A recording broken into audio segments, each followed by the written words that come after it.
পরম প্রেমময় যুগপুরুষোত্তম শ্রী শ্রী ঠাকুর অনুকূল চন্দ্রের রাতুল রাঙা চরণে জানালাম আমার শতকোটি দণ্ডবৎ প্রণাম। আমার ভক্তপ্রাণ দাদা ভাই বোন মা সকলকে জানালাম জয় গুরু। আশা করব ঠাকুরের কৃপায় আপনারা সকলে ভালো আছেন, সুস্থ আছেন, আনন্দে আছেন।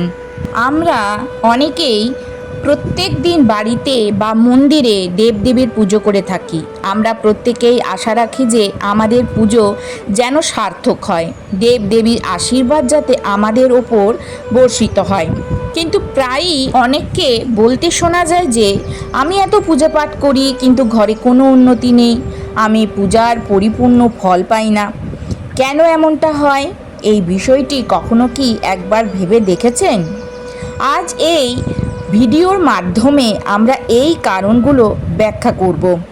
আসলে জেনে বুঝে কিছু মানুষ পুজোর সময় এমন অনেক ভুল করে থাকেন যার কারণে পুজোর ফল তেমন পান না, বা বলা যেতে পারে অনেক সময় অসম্পূর্ণ থেকে যায়।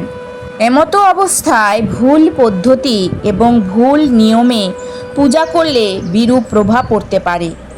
আসুন জেনে নিই যে বাড়ি বা মন্দিরে পুজো করবার সঠিক নিয়ম কি। ভক্তিতেই মুক্তি ঘটে, ভক্তি করলেই আমরা যথাযথ ফল পাই। তাই সম্পূর্ণ আলোচনাটা শোনার অনুরোধ রইল। আসুন সবার আগে প্রথমে যে বিষয়টি জানব তা হলো কোন দেবী বা দেবতার পুজো করার আগে অবশ্যই স্নান করা উচিত। স্নান শেষে শান্ত মনে ভগবানের সামনে আসনে বসুন। দাঁড়িয়ে পুজো করা কখনোই উচিত নয় এবং খালি মেঝেতে বসে পুজো করাও উচিত নয়। কেউ কেউ পুজো করবার সময় মাটিতে বসে যায়, যা একেবারেই ভুল। আপনি ভগবানকে যেভাবে বসার জন্য আসন দিয়েছেন ঠিক সেভাবে নিজেকেও আসনে বসাতে হয়। শাস্ত্রপাঠ এবং কুশের আসনকে পূজার জন্য সবথেকে শুভ বলে গণ্য করা হয়। দ্বিতীয়ত, মনে রাখবেন পুজোর স্থান যেন ঘরের মেঝে থেকে একটু উপরে থাকে, কারণ ঈশ্বর অতুলনীয় এবং মহান, তাই তাকে আপনার সমকক্ষে রেখে পুজো করা কখনোই উচিত নয়। পুজোর জন্য একটি চৌকি বা মেঝে থেকে উঁচু স্থানে ঈশ্বরকে স্থাপন করুন। এছাড়া পূজার ঘরে দেব দেবীর মূর্তি কখনোই দেয়াল ঘেঁষে রাখা উচিত নয়। পুজো করবার সময় আপনার মুখ কেবল উত্তর বা পূর্ব দিকে হওয়া উচিত। আপনি উত্তর পূর্ব মুখ করেও বসতে পারেন। বাড়িতে বা যে কোনো মন্দিরে পুজো শেষ হবার পর নিজের ভুলের জন্য ঈশ্বরের কাছে ক্ষমা চাওয়া প্রয়োজন। এর মাধ্যমে ঈশ্বর আপনার জ্ঞাতসারে বা অজ্ঞাতসারে করা ভুলগুলি ক্ষমা করে দেন এবং আশীর্বাদ প্রদান করেন। তৃতীয়ত, পুজোর ঘর বাড়ির উত্তর পূর্ব কোণে হওয়া সব থেকে ভালো। পুজোর ঘরে কোনো এক দেবী বা দেবতার একাধিক মূর্তি বা ছবি রাখা কখনোই উচিত নয়। বাড়ির মন্দিরে খুব বেশি বড় মূর্তি রাখা শুভ বলে গণ্য করা হয় না। বড় মূর্তি মন্দিরে রাখার প্রয়োজন। আপনার শোবার ঘরে কখনোই কিন্তু পুজোর ঘট স্থাপন করবেন না। আর যদি কোনো উপায় না থাকে তখন সেক্ষেত্রে পূজার ঘরটি বা পূজার স্থানটি আপনি রাতে পর্দা দিয়ে ঢেকে রাখুন। পুজোর ঘরে ব্যবহৃত সমস্ত জিনিস যেমন শঙ্খ, ঘণ্টা, প্রসাদের পাত্র, প্রদীপ, শিবলিঙ্গ এবং ভগবান শালগ্রাম পরিষ্কার কাপড়ের উপর রাখার প্রয়োজন। আপনি যদি এটি না করেন তবে আপনি প্রতিদিন পূজা করবার পরেও আশা অনুরূপ ফল নাও পেতে পারেন। চতুর্থত, প্রায় মানুষ পুজো করবার সময় শুধু ধূপ জ্বালায়। এটি কিন্তু ভুল। যে কোনো দেব দেবতার পুজো করবার আগে প্রদীপ জ্বালানো বাধ্যতামূলক বলে মনে করা হয়। এটা বিশ্বাস করা হয় যে প্রদীপ ঈশ্বরের প্রতি আমাদের ভক্তি, আমাদের দেওয়া প্রসাদ এবং অন্যান্য কাজের সাক্ষী। পুজোর আগে প্রদীপ না জ্বালানো আপনার প্রার্থনা কখনোই ঈশ্বরের কাছে পৌঁছায় না। তাই পূজার আগে সর্বদাই প্রদীপ জ্বালানো উচিত। পঞ্চমত, আপনার মন্দির বা পুজোর ঘরে কখনোই নগ্ন কোনো প্রকার মূর্তি রাখবেন না। দেবী দেবতাদের পোশাক পরিয়ে রাখুন। আজকাল বাজারে দেবদেবীর পোশাক কিনতে পাওয়া যায়, আপনি চাইলে বাজার থেকে কিনতে পারেন। সর্বদা দেবী দেবতার পছন্দ অনুসারে বা শুভতাকে মাথায় রেখে পোশাক পরিধান করানো উচিত। ষষ্ঠত, সূর্য, গণেশ, দুর্গা, শিব ও ভগবান বিষ্ণুকে পঞ্চদেব বলা হয়। তাদের সকল কাজে বাধ্যতামূলকভাবে পূজা করা হয়। প্রতিদিন পুজো করবার সময় এই 5 দেবদেবীর ধ্যান করার প্রয়োজন। এটি দেবী লক্ষ্মীর আশীর্বাদ এবং সমৃদ্ধি নিয়ে আসে। এছাড়াও আপনি যে দেবী বা দেবতারই পূজা করুন না কেন, সর্বদা প্রথমেই ভগবান শ্রী গণেশের পূজা করা হয়।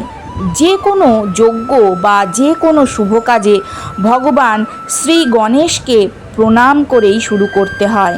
কথিত আছে যে ভগবান গণেশকে প্রণাম না করে পুজো করলে কোনো প্রকার ফল পাওয়া যায় না। তাই যে কোনো দেবদেবীর পুজোর শুরুর আগেই সবার প্রথমে বলুন ওম শ্রী গণেশায় নমঃ। সপ্তমত, এমনটা বলা হয় যে মাথা ঢেকে পূজা করলে পূজার সম্পূর্ণ ফল পাওয়া যায়। পূজার সময় মাথা ঢেকে রাখা ঈশ্বরের প্রতি শ্রদ্ধা প্রদর্শন করে এবং পূজার সময় কখনোই এক হাতে ভগবানকে প্রণাম করা উচিত নয়। সর্বদা উভয় হাত জড়ো করে প্রণাম করা উচিত। নবমত, আপনি যখনই কোনো মন্দিরে পূজা দিতে যান, মন্দিরে প্রসাদ অবশ্যই পান। তবে সেই মন্দিরে প্রসাদ সামান্য খেয়ে যদি আপনি বাকি অংশ বাড়িতে নিয়ে আসেন, এটা ঈশ্বরের প্রতি আপনার ভক্তির প্রতীক।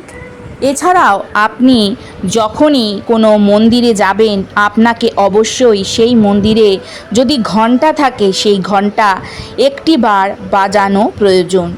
এটি বিশ্বাস করা হয় যে ঘণ্টা বাজানোর মাধ্যমে আপনার বার্তা সরাসরি ঈশ্বরের কাছে পৌঁছে যায়।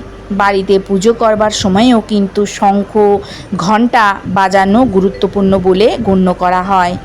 এতে ঘরের পজিটিভ এনার্জি আসে। দশমত, সর্বদা মনে রাখবেন একটি প্রদীপ দিয়ে আরেকটি প্রদীপ জ্বালানো কখনোই উচিত নয়।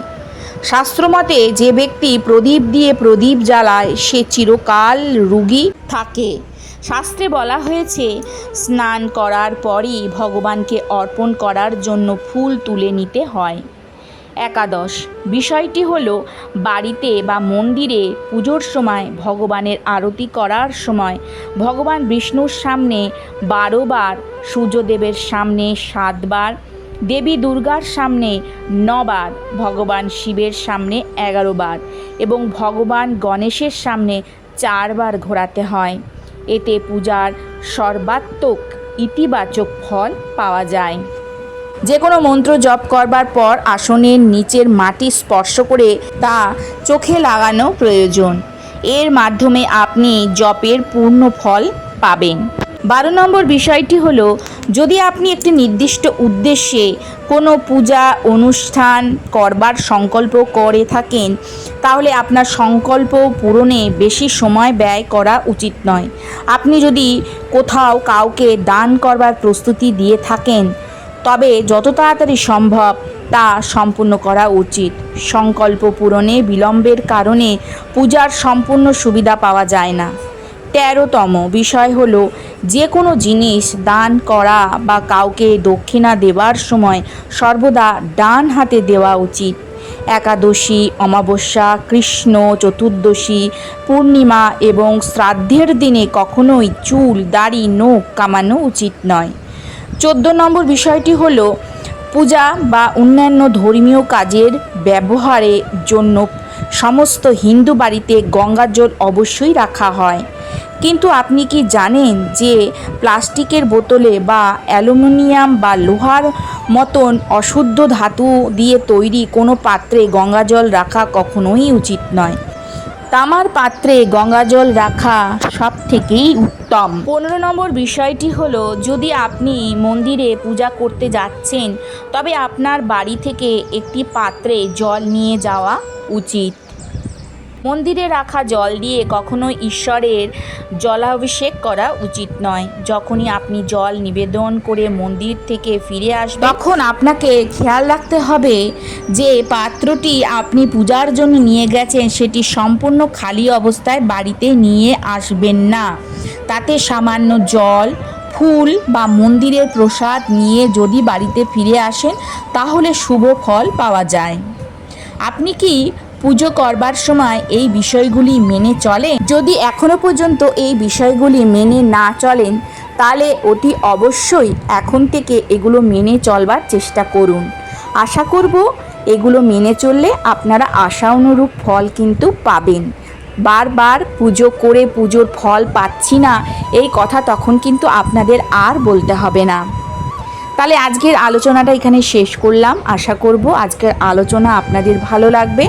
যদি ভালো লাগে তাহলে অতি অবশ্যই একটা করে লাইক করবেন, কমেন্ট করবেন। কালকে আসবো আবারও আরেকটি নতুন আলোচনা নিয়ে। সবাই ভালো থাকুন, সুস্থ থাকুন, সাবধানে থাকুন। ঠাকুর আপনাদের সদা সর্বদাই যেন ভালো রাখেন। জয় গুরু, বন্দে পুরুষোত্তমম।